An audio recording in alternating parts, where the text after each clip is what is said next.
السلام علیکم ورحمۃ اللہ وبرکاتہ۔ دوستو، ہم بات کر رہے تھے اورینٹلزم کی۔ اورینٹلزم کیا ہے، اورینٹلسٹ کیا ہے، اورینٹلزم کی تاریخ۔ اسی تاریخ کے حوالے سے آج ہم اس ویڈیو میں اورینٹلزم یا اورینٹلسٹ کا 5واں اور موجودہ دور، اس کو مشترک طور پر آپ کے سامنے بیان کریں گے۔ دوستو، جیسے جیسے اورینٹلزم جو تھا اس کا دائرہ کار وسیع ہوتا گیا، اسی طرح اورینٹلسٹ کے جو قائدین تھے، جو اورینٹلسٹ تھے، ان کا دائرہ کار بھی وسیع ہوتا گیا۔ ان کے جو عالمگیر منصوبے تھے، ان کے سامنے اب خود جو اورینٹلزم تھا اس کا مفہوم جو ہے وہ بالکل محدود ہو کر رہ گیا۔ دوستو، اس لیے 5واں دور، جس کا آغاز 1973 سے ہوا، 1973 سے 1973 میں پیرس میں ایک کانفرنس منعقد ہوئی جس میں اورینٹلزم کی اصطلاح ترک کر دینے کا فیصلہ کیا گیا اور اس کی جگہ عالمگیریت یعنی گلوبلائزیشن کی اصطلاح کو متعارف کرایا جانے لگا۔ عام طور پر اورینٹلزم کی اصطلاح اب بھی استعمال ہوتی ہے اور ایسے مغربی محققین اب بھی موجود ہیں جو اورینٹلزم کے محدود مفہوم کے دائرے میں رہ کر کام کرنا پسند کرتے ہیں۔ لیکن دوستو، 1991 میں سوویت روس کی شکست و ریخت کے بعد امریکہ پوری دنیا کی باغ دوڑ سنبھالنے کے لیے کمر بستہ ہوا، تو اسے بھی مسلمان ہی سب سے بڑا خطرہ نظر آئے، کیونکہ انہی کے ایمانی جوش و جذبے نے سوویت یونین کو شکست سے دوچار کیا تھا۔ اس صورتحال میں امریکہ کی سرپرستی میں ایک بار پھر اورینٹلسٹ جو تھے، انہوں نے اسلام اور مسلمانوں کی کردار کشی کی مہم شروع کر دی۔ دوستو، اس وقت کا اورینٹلزم امریکی یہودی اورینٹلزم ہے اور انہی کی ملی بھگت سے چل رہا ہے۔ 11 ستمبر 2001 کے بعد اورینٹلزم کی جو بھاگ دوڑ ہے وہ مکمل طور پر امریکی یہودیوں کے ہاتھ میں آ گئی، مطلب یورپ کے ہاتھ سے نکل کر امریکی یہودیوں کے ہاتھ میں آ گئی۔ 1973 کی پیرس کانفرنس میں کیے گئے فیصلے کے مطابق اورینٹلزم بڑی حد تک گلوبلائزیشن کی شکل میں ڈل چکا ہے اور اسلام پر زبردست حملے کر رہا ہے۔ اس گلوبلائزیشن کی جو صورت میں مختلف مشنریوں نے کام کرنا شروع کر دیا، پھر مشنریوں سے لے کر فری میسنریوں تک گمراہی کے ہر مظہر کو اورینٹلزم کا تعاون حاصل رہا۔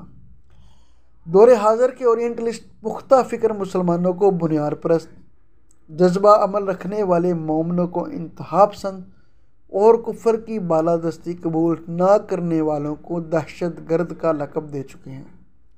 وہ اسلام کی اصل شکل کو مسخ کیے دے رہے ہیں۔ انہوں نے اسلام کی ایک نئی تعریف ایجاد کی ہے جس کا حاصل یہود و نصاری کی غلامی کو قبول کرنے کے سوا کچھ نہیں۔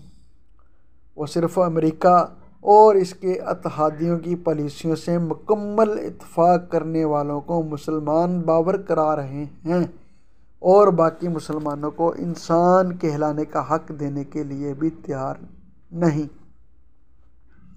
دوستو، یہ دور جدید کا جو سینیریو ہے، جو دور جدید میں چل رہا ہے، یہ اس کے بارے میں آپ کو بتایا گیا۔ اچھا، پھر اورینٹلزم کے جو انداز ہیں، جو اورینٹلسٹ کی تحقیق اور کارناموں کا اگر ان کی گہرائی سے ان کا جائزہ لیا جائے تو ہمیں ان کی کارکردگی کے 3 انداز نظر آتے ہیں۔ ان 3 مراحل کو سٹیپس آف اورینٹلزم کے عنوان سے بھی بیان کیا جاتا ہے، کیونکہ لوگ عموماً ان مختلف قسموں کی کارکردگی سے مرحلہ وار متاثر ہوتے ہیں، آہستہ آہستہ پوری طرح ان کے جال میں پھنس جاتے ہیں۔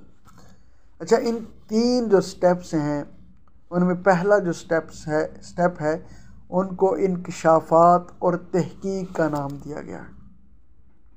اس اسلوب کے تحت مشرق اور اسلام سے متعلقہ ایسے موضوعات پر تحقیق کی جاتی ہے جن کی اسلامی یا یورپی دنیا میں واقعی کوئی ضرورت ہوتی ہے۔ ایسی تصانیف پر محنت کی جاتی ہے جن کے علمی فوائد واضح ہوتے ہیں۔ اسے مرحلۃ الاستکشاف اسی لیے کہا جاتا ہے کہ اس میں دیے گئے مواد میں بظاہر تحقیق، انکشاف اور اشاعت علم مقصود نظر آتی ہے۔ مسلمان یا مشرق سے کسی بغض کا اظہار محسوس نہیں ہوتا۔ دوستو، اس طرح قارئین کے دل میں ان کی تحقیقات کی طرف مائل ہونے کا جذبہ پیدا ہوتا ہے۔ اچھا، اس پہلے مرحلے میں جو اورینٹلسٹ ہے بڑے اہتمام کے ساتھ ایسا مواد پیش کرتے ہیں جسے ہر شخص غیر جانبدارانہ تحقیق محسوس کرتا ہے اور خوب پرکھنے کے باوجود اس میں تعصب کا کوئی پہلو نہیں نکال پاتا۔ مثلا بغداد کی قدیم لائبریریوں کے گم گشتہ مخطوطات ان کو تلاش کرنا، 100 سال سے زائد عمر پانے والے محدثین کی فہرست مرتب کرنا، عرب اور یورپ میں ما قبل از اسلام تجارت کے رستوں پر تحقیق کرنا، قوم سمود کے خنڈرات سے ملنے والے کتبوں کو پڑھنے کی کوشش، اور اس طرح کے سینکڑوں علمی کام جو ہم نہیں کر پائے یا ہم نے ان کی ضرورت محسوس نہیں کی۔ اب جب کسی اورینٹلسٹ کے قلم سے ان موضوعات پر کتاب مرتب ہو کر منظر عام پر آتی ہے تو لامحالہ اس کی تحقیق کا سکہ بیٹھ جاتا ہے۔ دوستو، اس قسم کی بہت سی کتب اس لیے بھی لکھی جاتی ہیں تاکہ یورپی دانشوروں، سیاستدانوں کو مسلمانوں کے بارے میں درست رہنمائی ملے۔ چنانچہ ان میں ٹھیک ٹھیک بتایا جاتا ہے کہ قرون اولیٰ کے مسلمانوں کی حیرت انگیز فتوحات کے اسباب کیا تھے، ان کی فوج کے نقل و حمل اور کمک و رسد کے لیے کون سے ذرائع استعمال ہوتے تھے، ان کا اسلحہ کیسا تھا۔ طارق بن زیاد اور موسیٰ بن نصیر نے جب اندلس کے مختلف شہروں پر جلغار کی تو انہوں نے کون سے رستوں کا انتخاب کیا تھا۔ تسخیر عالم میں مسلمانوں کی کامیابی کے معنوی اور اخلاقی اسباب کیا تھے، وہ کون سے آداب تھے جنہوں نے انہیں مقبول بنایا، وہ کون سی صفات تھی جن کے بل بوتے پر وہ فاتح عالم بن گئے، اور وہ ان کی قوت ارادی تھی یا مذہبی جذبات تھا، وہ کوئی روحانی قوت تھی یا قومی عصبیت تھی۔ اچھا، بعض اوقات ایسی تحقیقات کے دوران جو اورینٹلسٹ ہیں اس نتیجے پر بھی پہنچ جاتے ہیں کہ مسلمانوں کی کامیابیوں کے پیچھے اصل طاقت ان کے مذہب کی سچائی، پروردگار کی نصرت اور ان کا پختہ ایمان تھا۔ لیکن ایسے حقائق اخذ کرنے والے اورینٹلسٹ میں سے بھی تھے ان میں سے بھی اکثر ایمان نہیں لاتے، کیونکہ عموماً وہ متعصب ہوتے ہیں، ان کے دل میں بغض ہوتا ہے۔ ان میں سے غیر جانبدار کام کرنے والوں کی قد و کاوش بھی تحقیق برائے تحقیق ہوتی ہے۔ صداقت تلاش کر کے آخرت کی فلاح پانا اور سچے مذہب کے ذریعے ملنے والی روحانی تسکین حاصل کرنا ان کے پیش نظر نہیں ہوتی۔ اچھا، اس کا جو دوسرا سٹیپ ہے دوستو، اس کو ملاوٹ برا انداز کہتے ہیں۔ اچھا، اس طریقہ کار میں جو تحقیقات اور تصانیف مقدار اور تعداد میں سب سے زیادہ ہیں، ان میں ملا جلا انداز اپنایا جاتا ہے۔ تحقیق تو کی جاتی ہے مگر ضمناً مسلمانوں کے عقائد و نظریات پر غیر محسوس انداز میں وار بھی کیے جاتے ہیں، اور بڑے دھیمے پیرائے میں اسلامی ماخذ اور اسلامی شخصیات سے ان کی عقیدت کو مجروح کرنے کی کوشش کی جاتی ہے۔ اچھا دوستو، گزشتہ اور موجودہ صدی کے زیادہ تر اورینٹلسٹ کا سلوک یہی ہے۔ اس کے بارے میں مولانا سید ابو الحسن علی ندوی رحمۃ اللہ علیہ تحریر کرتے ہیں کہ اکثر اورینٹلسٹ اپنی تحریروں میں ایک زہر کی ایک مناسب مقدار رکھتے ہیں اور اس کا اہتمام کرتے ہیں کہ وہ تناسب سے بڑھنے نہ پائے اور پڑھنے والے کو متنفر و بدگمان نہ کر دے۔ ان کی تحریریں زیادہ خطرناک ثابت ہوتی ہیں اور ایک متوسط آدمی کا ان کی زد سے بچ کر نکل جانا بہت مشکل ہوتا ہے۔ اچھا دوستو، اس انداز کے تحت یہ لوگ کبھی مسلمان حکمرانوں کی جہانگیری و جہانداری کی تعریفیں کرتے ہیں، ذاتی زندگی میں انہیں بدکار اور عیاش قرار دے دیا جاتا ہے، کبھی مجاہدین اسلام کی مہمات کو بڑے خوبصورت انداز میں پیش کرتے ہوئے ان کی فتوحات کے اسباب کو غلط تعبیر کر دی جاتی ہیں، کبھی غزوات میں اللہ کی نصرت کے مناظر کو کسی سائنسی توجیہ کا نشانہ بنا دیا جاتا ہے۔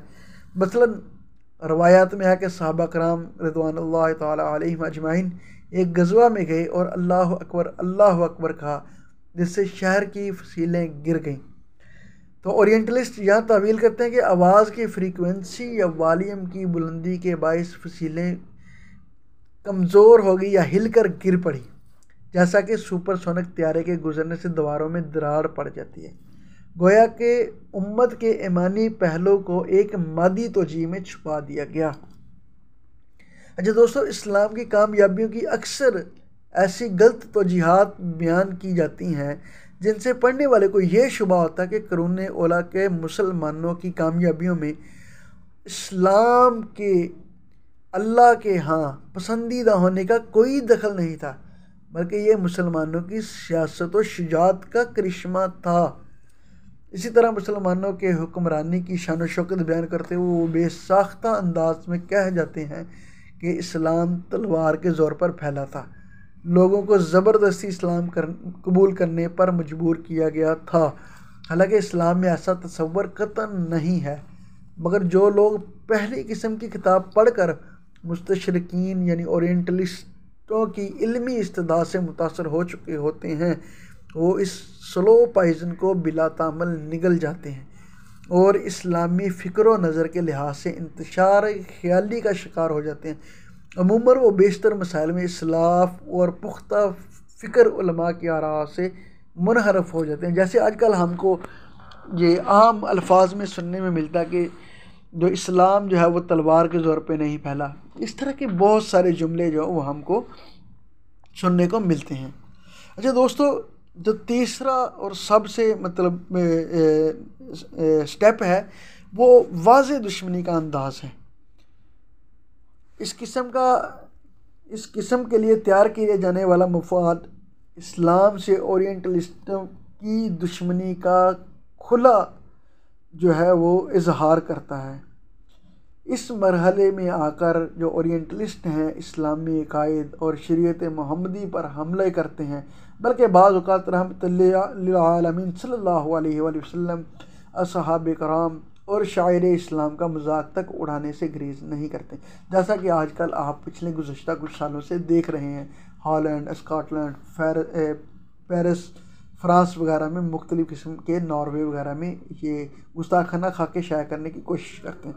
یہ ان کی واضح دشمنی کا انداز ہے، یہ کھلی دشمنی کا ان کا اعلان ہے۔ اچھا، اس قسم کا مواد دراصل ان مسلمانوں کے لیے تیار کیا جاتا ہے جن کا ایمان بہت کمزور ہو چکا ہوتا ہے، جیسے یہ لوگ انہوں نے پہلے حضرت مسیح علیہ السلام کے حوالے سے لوگوں کے اذہان میں ابہام پیدا کیا اور پھر ان کے خاکے بنانے شروع کر دیے، اور آج ان لوگوں کو کچھ فرق نہیں پڑتا۔ اسی طرح ہمارے معاشرے میں بھی ایک پوری کی پوری ذہن سازی کر کے پھر وہ گستاخیاں کرتے ہیں، تو آج ہمارے بھی ذہنوں میں یہ بات پنپتی ہے کہ ہم پہلے اپنے معاش کو مضبوط کریں یا پہلے اسلام کی جنگ میں جائیں۔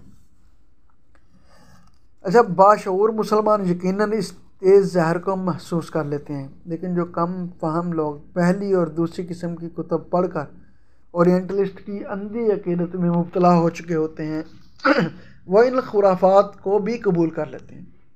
نتیجہ یہ نکلتا ہے کہ اس قسم کے مواد کو اعتماد کے ساتھ پڑھ کر ایسے لوگ بعض اوقات خود بھی اسلام کا مذاق اڑانے لگتے ہیں اور دین سے خارج ہو جاتے ہیں۔ کم از کم اتنا اثر تو فوری طور پر ہوتا ہے کہ وہ اسلام کو زندگی کے تقاضوں کا ساتھ دینے سے عاجز تصور کر لیتے ہیں اور اسے دیگر قدیم مذاہب کی طرح ایک فرسودہ مذہب سمجھ لگتے ہیں۔ جیسے بعض لوگ بات کرتے ہوئے کہتے ہیں کہ اگر آج ہم خلافت جو ہے وہ نافذ کر دیتے ہیں، اسلامی قانون نافذ کر دیتے ہیں، تو ہمارا بینکنگ سسٹم، ہمارا معاشی نظام وہ کس طرح چلے گا، ہمارے اسکولوں کا کالجوں کا نظام کس طرح چلے گا۔ یہ اسی ذہنیت کے لوگ ہیں جو اس باد دشمنی کا شکار ہو چکے ہیں۔ اچھا، اس کی ایک اور مثال بھی ہے، مولانا عبد الماجد دریا آبادی رحمۃ اللہ علیہ، وہ نوجوانی میں اورینٹلسٹ جو تھے ان کے لٹریچر سے بڑے متاثر تھے۔ درجنوں کتب پڑھنے کے بعد سیرت نبوی پر کسی اورینٹلسٹ کی ایک ایسی کتاب ان کے ہاتھ لگ گئی جس میں حضور نبی اکرم صلی اللہ علیہ وسلم کی خوفناک فرضی تصویر بنائی گئی تھی۔ چونکہ وہ اورینٹلسٹ پر اعتماد کرنے لگے تھے، لہٰذا اسے دیکھ کر مصنف اور ناشر پر مشتمل ہونے کی بجائے خود پیغمبر صلی اللہ علیہ وسلم سے متنفر ہو گئے، نعوذ باللہ، اور ترک اسلام کر دیا، اسلام کو ترک کر دیا۔ یہ مولانا عبد الماجد دریا آبادی، یہ ایک بہت بڑا نام تھا، لیکن وہ مرتد ہو گیا۔ برسوں بعد اللہ والوں کی صحبت سے ان کے قلبی روگ کا علاج ہوا اور وہ عصر نو پھر مسلمان ہوئے۔ اچھا دوستو، اورینٹلسٹ اس تیسرے قسم کے مواد کے ذریعے اپنے اندھے مقلدوں کو نہ صرف حقیقی اسلام سے مکمل طور پر برگشتہ کرتے ہیں، بلکہ ان کی تلبیسات کے ذریعے وہ انہیں اہل حق سے مقابلے اور بحث کے لیے نئے نئے ہتھیار بھی فراہم کرتے ہیں۔ عام طور پر جب لوگ ملحد اور بے دین ہو جاتے ہیں اور آپ ان لوگوں سے بحث کریں تو یہ لوگ دلائل دیتے ہیں کہ وہ اورینٹلسٹ کا یہ علماء کے خلاف بھی ظاہر اگلتے ہیں، اور یہ انہی اورینٹلسٹ جو تھے ان کا پلایا ہوا ظاہر ہوتا ہے، ان کی تعلیمات ہوتی ہیں، ان کی ذہن سازی ہوتی ہے جو ان سے ہم کو نظر آتی ہے۔ اچھا دوستو، اس تیسری قسم کے مواد کے مخاطب وہ غیر مسلم بھی ہوتے ہیں جن کے اسلام کے قریب ہونے کا خطرہ ہوتا ہے۔ ایسے مواد کے ذریعے انہیں اسلام اور مسلمانوں سے متنفر کر کے حق کی منزل تک ان کی رسائی کے امکانات کو ختم کیا جاتا ہے۔ تو دوستو، آپ یہ ساری باتیں آپ کے سامنے رکھی ہیں، آپ ان باتوں کو دیکھیے، جانچیے، پرکھیے اور اپنی روزمرہ زندگی اور روزمرہ کے جو معمولات ہیں ان کا جائزہ لیجیے کہ آپ کس جگہ پہ کھڑے ہیں، ہم کس جگہ پہ کھڑے ہیں، بحیثیت قوم، بحیثیت مسلمان، بحیثیت پاکستانی، ہم کس جگہ پہ کھڑے ہیں۔ کہیں ہم بھی تو دھیرے دھیرے ان کے اس سلو پائزن کا شکار تو نہیں ہو رہے۔ تو اگر تو ویڈیو آپ کو اچھی لگی، آپ اس کے ساتھ اپنا محاسبہ کریں اور اپنے دوستوں کو اس کے بارے میں آگاہی دیں اور ہمیں اپنی رائے سے آگاہ کریں۔ تو انشاءاللہ آگے بھی اس طرح کی ویڈیو جو ہے وہ آپ کے سامنے لے کر آتے رہیں گے۔ اللہ تعالیٰ آپ کا حامی و ناصر ہو۔ السلام علیکم ورحمۃ اللہ وبرکاتہ۔